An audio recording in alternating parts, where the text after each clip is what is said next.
wanted to talk to you a little bit about backyard chickens and how we make that feasible in such a small amount of space. So even if you have a very small yard, chickens are still very, very doable. They do not take up much space at all, especially if you get something called a bantam chicken, which means a small chicken.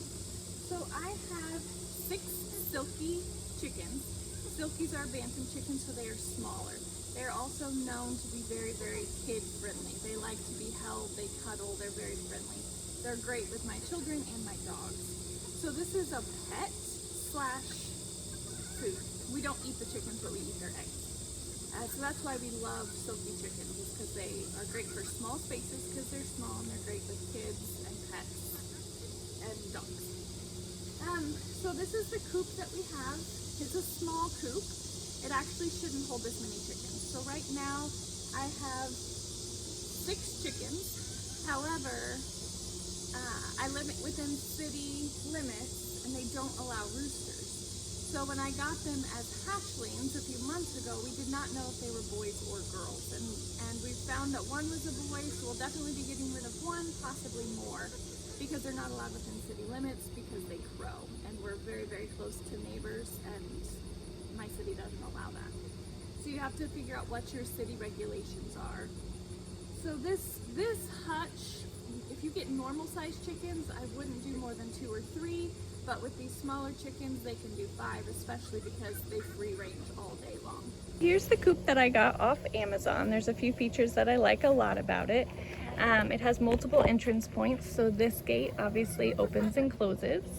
Right down here at the bottom, we have another door. Excuse me, ladies. Hi, baby. Hi, mama. And so you can get in there. Hello, girls. You're so pretty. This is the main door to their coop here, so it opens and closes and latches at night. It's got this for ventilation, which is essential for chickens. And then it's got this handy little lever here to open and close their door at night, and it just folds down. And then right over here we have our nesting box. It has a complicated latch for raccoons, which is perfect. And then we've got 2 nesting boxes here. And this is my mama who's trying to hatch eggs. Hi, mama. Hi, baby. So you've got multiple ways in. Oh, there the girls go. So a few of the supplies that you're going to need for chickens. Let's talk about feed. So my girls are about 17 weeks old now, so they're doing a mix between crumble and pellet. There's 2 different, this is what the pellets look like. They're just little bitty. So as babies, again, I have bantam chickens, so they're much smaller. Those crumbles were much, much easier for them to eat when they were baby chicks. As they get older, they can switch to something called pellets.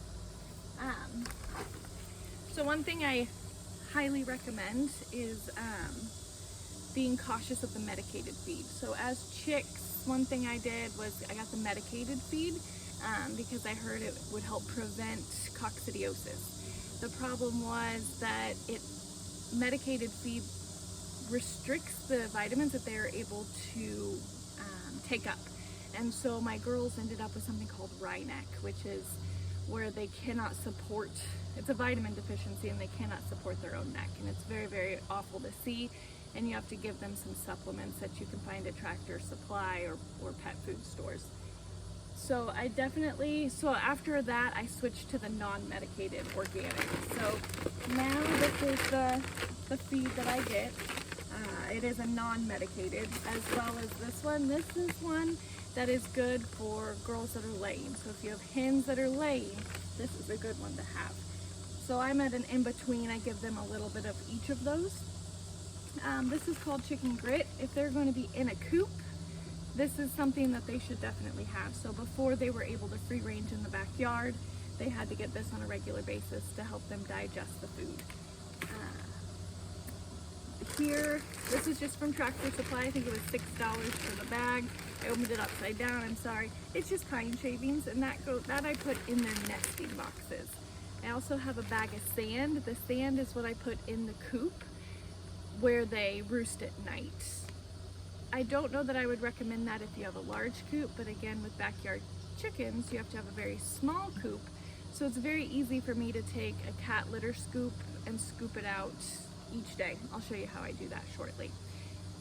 So food, water, grit, and I'll show you how I provide those in their coop each day. A few of the essentials for chickens would be something for food, which we have right back there, and something for water.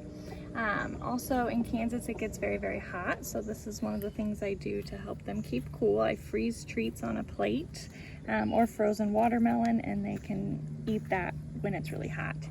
This is just another feature that keeps them entertained. It's a treat that hangs. As far as cleaning the coop, with a small coop, it's pretty easy. What I do is I get a kitty litter scoop, which I keep right here, and I just scoop out the litter from right in there each day and toss it in my compost. So anywhere they've pooped, which these bars come out, which is very helpful, just scoop that poop and then toss it in your compost, and you can use that next year on your plants. So those are some of the things that I do to keep my chickens busy and happy.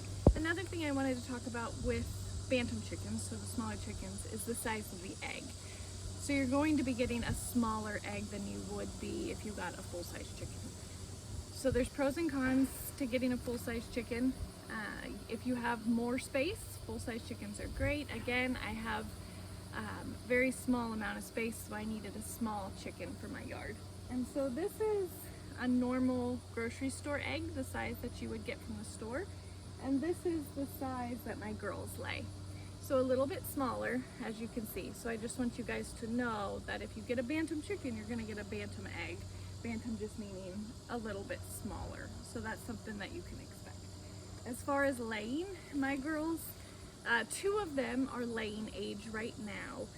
One is broody, so she is not laying, she's trying to hatch babies, and we don't want her to. So I have to take those out every day. But my girls lay about, my laying girls, before she went broody, they lay 1 a day. So I have 2 that are laying age, so I'm getting 1 egg a day right now since I have a broody hen.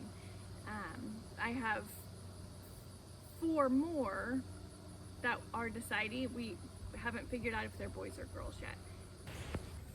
So that pretty much sums up backyard chickens.